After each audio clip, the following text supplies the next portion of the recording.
कैवलं चिदेनं अवन्नं वयेनं दिगेनं निरालं नराणं महन्नं वरेणं नयेति नर्वेणं प्रणायं परन्तु मयानं मनाति मगोऽयं स्वयं तं समस्तु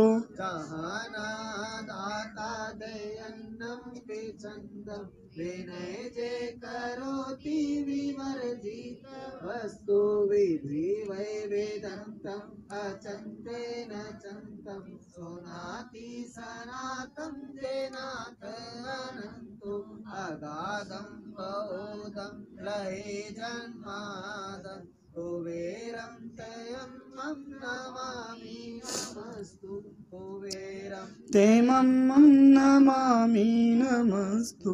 ग्रंथ पारायण का सत कैवल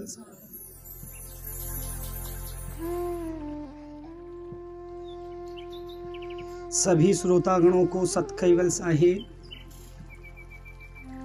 जैसा आप सभी जानते हैं कि पिछली बार हम लोगों ने परम गुरु श्रीमद् करुणा सागर द्वारा रचित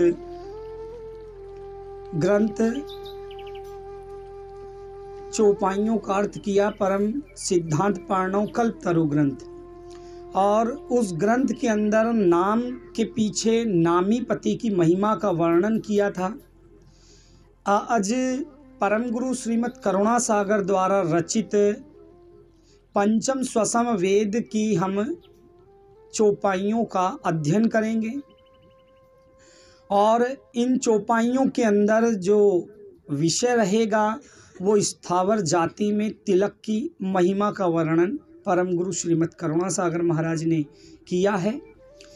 हम नित्य नियम उपासना की जो हमारी पुस्तक है, उस पुस्तक में नित्य नियम उपासना की जो पुस्तक है, उस पुस्तक के अंदर भाल तिलक की चौपाई पढ़ते हैं। और आप सभी लोग जानते हैं भाल तिलक और भजन कैवल का, जमजुत कुल नहीं डर पयमल का।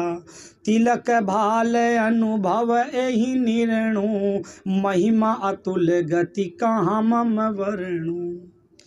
कि इस भाल तिलक की जो महिमा है, उस महिमा को मैं कहाँ तक वर्णन करूं। इस महिमा का वर्णन अनंत है और इस महिमा का वर्णन नहीं किया जा सकता।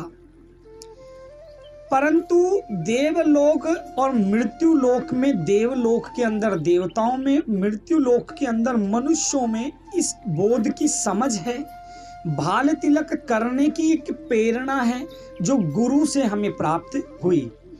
परम गुरु श्रीमद् करुणा सागर महाराज कर्ता के हुक्म से इस जम्बू द्वीप में आए और कर्ता का अंश तिलक रूप हम लोगों को ला करके दिया। भाल तिलक मनुष्य देह पर हम लोग धारण करते हैं। इसी प्रकार सर्जनहार ने अपने कृत्य से, अपने कर्ता के कृत्य के कारण, परम गुरु कहते हैं कि यहाँ पर इस संसार के अंदर हर एक प्राणी, स्थावर जंगम अन्य सभी जातियों में भाल तिलक है। आज उसी का वर्णन परम गुरु श्रीमद् करुणा सागर महाराज पंचम स्वसम वेद में करते हैं। स्थावर जाति में तिलक का महत्व है। तो इस तिलक का महत्व परम गुरु श्रीमद् करुणा सागर महाराज बताते हैं। पंचम स्वसम वेद पहली दफे हम लोग यहाँ रखे हैं, तो मैं चाहूँगा कि इसको फूल माला अर्पण कर दें, उसके बाद इसकी कार्य प्रणाली आगे करेंगे। सोहंग प्रणव कर्ण प्रणव सोहंग अविकासा, द्वैत रमण गुंज गवन किए निज पति प्रकाशा। तेहि कायम कैवल कुल एकल अमल रस तु, अति पर परम परम सर्व सिर पद सर भेतु। तयो जय जय हो अहो कैवल सकल सामृत कर तारन, पर सत पुरुष अनंत अंत विनु असंख्य अपारम।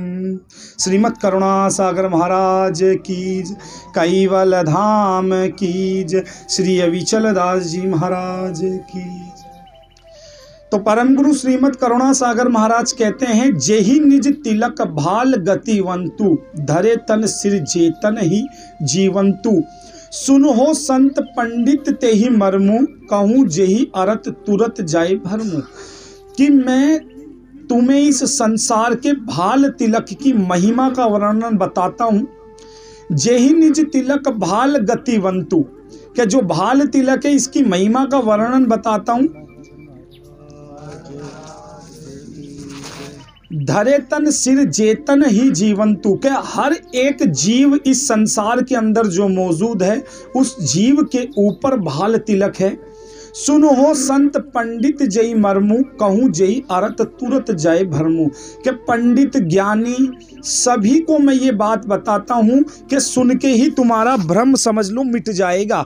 जो भ्रम है तुम्हारे अंदर तिलक का वो मिट जाएगा। परम गुरु कहते हैं, नाम रूप गुण जीव तन जेते, अचर चराचर चल थर तेते, तिलक भाल सर सिर अधिकारा, सूक्ष्म स्थूल अणि आकारा। के सूक्ष्म रूप में, अणि रूप में, आकार रूप में भाल तिलक सब में है। वो किस प्रकार है। नाम रूप अनेक गुण धारण करवानो, स्थावर जंगम तेमज अने पृथ्वी ऊपर रहेला जीवो ते, सूक्ष्म स्थूल अने सूक्ष्म हरेक जीवो नो पोताना सिर ऊपर अणी वाण छे, आकार नु भाल तिलक धारण करवानो अधिकार छे। यानी कि छोटी से छोटी चीज भी एक अणी के आकार की है। इस संसार के अंदर आप कोई भी चीज देखो एक अणी के आकार की है। परम गुरु कहते हैं, धान सकल सर्व तरण ही सारे, पत्र सवित्र तीनों अणी आकारे, भार अडार वनस्पति जाति, अणी अग्र तेनु सर्व पाती। कि जिस प्रकार इस पृथ्वी पर बीज का जो आकार है, वो बीज का किसी भी फल के बीज का आकार ऊपर से अणीदार है। यही क्लियर होती है बात कि जो भी उत्पत्ति हुई वो अणीदार चीज से उत्पत्ति हुई। तो ध्यान सकल सर्व धरण ही सारे, पत्र सवित तीनों अणी आकारे। कि जो बीज है उस बीज का आकार जो है कैसा है, भाल तिलक की तरह। और उस बीज के अंदर से उत्पन्न होने वाली जो पत्तियां हैं, उत्पन्न होने वाला जो अंकुर है वो भी भाल तिलक की ही तरह उगता है। तो स्थावर जाति शुरू से प्रारंभ से ही तिलक के रूप में उत्पन्न हुई है, अणी के रूप में ही उत्पन्न हुई है। इसलिए परम गुरु चौपाई में बताते हैं, तिलक भाल अनुभव जही निर्णु, कहूँ निज वर्णन तिलक रंगवेशु, रक्त श्वेत उबे अणी है रेशा। कि जो अणी है वो रेशा है, रक्त श्वेत रंग का है, अणी रेशा है। ऐसा वो अणी रूप जो है हमारे भाल तिलक के बीच में दोनों जो सिरे जाकर के ऊपर मिलते हैं, उस अणी में ही सर्जनहार परम गुरु का निवास है। भार अडार वनस्पति जाति, के कैसी भी वनस्पति हो पृथ्वी पर, अणी अग्र तेनहु सरपाती, के सब एक भाल तिलक की तरह पैदा होती है। घास को देखोगे तो एक भाल तिलक की तरह पैदा होगी। केतुक कंटक अणियारे, केतुक अग्नि फल पूर धारे, केतुक काकर अनि भाला, दाल फूल सर पेड़ विशाला। के कितनी ही बेल हैं, ऊपर ही चलती है। बेल जब धरती से चलती है, अंकुर बीज धरती से चलता है, उसको आकाश में कौन सहारा देता है? उसको आकाश में कोई सहारा नहीं देता, लेकिन वो जब सहारा मिलते ही पकड़ के चलना शुरू कर देती है। इसी प्रकार गुरु एक सहारा है हम लोगों का। गुरु एक ऐसी जड़ी है हमारे बीच में कि हमें वो इस मार्ग पर चलने की एक प्रेरणा देते हैं। तो केतु कंटक अणियारे, के कई झाड़ियां ऐसी है जिनमें कांटे उगते हैं, तो कांटे भी भाल तिलक की तरह है, वो भी आगे से अणी ही रेशा है। जितने भी संसार के अंदर बेलों के अंदर फूलों के अंदर कांटे हैं, परम गुरु कहते हैं केतु कंटक अणी ही आरे, कि वो अणी की तरह है। केतुक अणी फल फूल ही धारे, कई फल ऐसे हैं जो वो फल भी भाल तिलक के ही आकार के होते हैं। केतु काकर अनी ही भाला, डाल फूल सर पेड़ विशाला। अब कई बार ऐसा होता है हम किसी पेड़ की कलम काट दें, भाई गुलाब का कोई बीज नहीं होता लेकिन गुलाब की कलम काट देते हैं, तो कलम काटने के बाद धरती में लगा देते हैं। तो परम गुरु कहते हैं कि कलम काटने के बाद उसका आकार भाल तिलक नहीं होता, लेकिन जब उसके अंदर कमल का फूल आता है तो वो खिलने की जो प्रक्रिया है, गुलाब का जो फूल है, कमल का जो फूल है, उस फूल के अंदर भी पहले भाल तिलक की आकृति दिखाई देती है। केतुक अनि सहु साज सकुला, केतुक आशिक अनि मूला, केतिक वेल अनि नहर हर रूका, पकड़ टेल सर गिरही तरुईता। यानी कि कई ऐसे फल हैं जो नीचे की तरफ होते हैं लेकिन उनमें पकड़ने की जो डोरी है वो भाल तिलक की तरह है।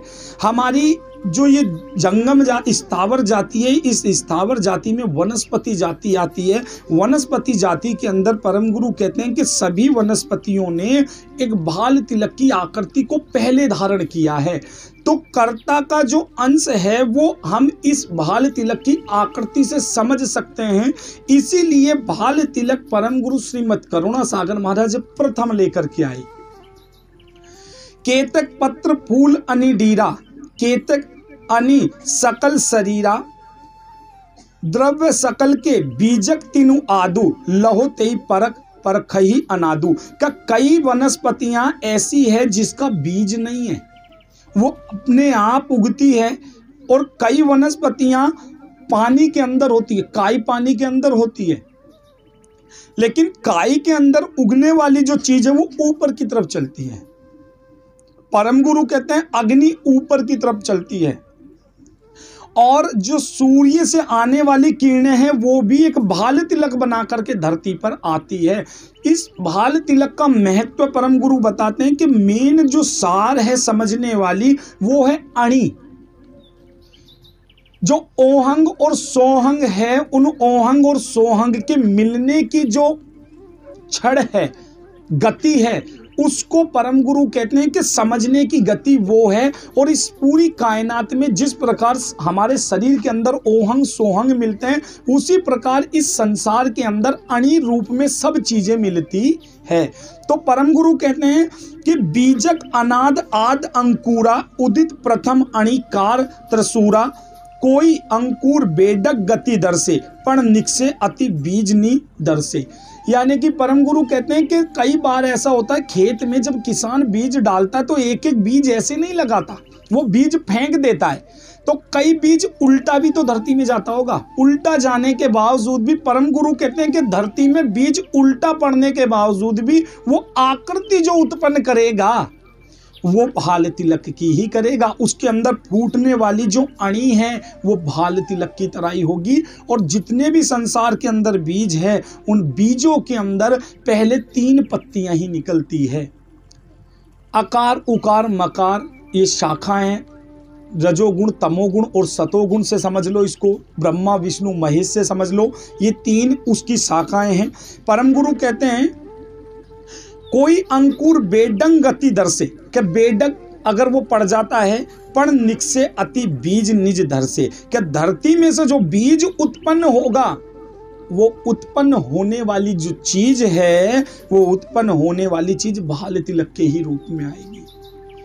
अब बात समझो कि बीज दुकान में होता है और बीज के अंदर अंश भी होता है, लेकिन वो चेतन नहीं होता जब तक वो धरती के संपर्क में नहीं आता। जिस प्रकार बीज धरती और पानी के संपर्क में आने के बाद अपने गुणों की महिमा दिखाता है, उसी प्रकार दरेक प्राणी में, हर एक प्राणी के अंदर महिमा जरूर होती है। कर्ता सर्जनहार का अंश सब में है, लेकिन जो गुरु के सानिध्य में आ गया उसने अपनी फसल बढ़ा ली, और जो गुरु से दूर होता चला गया उसके अंदर अंश तो रहा, लेकिन ऐसे रहा जैसे पंसारी की दुकान पे रहा, उगा नहीं। फिर कहा भाल तिलक लक्ष्य सर्व तरु उगही, आद अंत अणि सार जुग जुग ही, वनस्पति गति यही अनुसारा, तिलक भाल अंक सर्व तनुधारा। के पूरी आद वनस्पति में सभी में पत्ती रूप में देखो पत्तियां अणीदार होगी, किसी भी फूल के अंदर कितना ही अच्छा सुंदर कलर हो, लेकिन अंत में उसकी जो पत्तियां होगी वो अंत में मिली हुई होगी, वो बहाले तिलक की तरह होगी। जब बच्चा शुरू में ड्राइंग करता है तो वो भी पत्ती को इसी तरीके से बनाएगा, उसके अंदर कलर कैसा भी भरेगा लेकिन उसकी अणी ही बनाएगा। जितने भी हम जानवर देखेंगे सबके सींगों की अणी होगी, यानी कि अणी रूप सब में विराजमान है। इसीलिए परम गुरु कहते हैं कि जितने भी इस संसार के अंदर स्थावर जाति के प्राणी हैं उन सब में वो सब चीजें दिखाई देगी जो कर्ता के अंश हैं।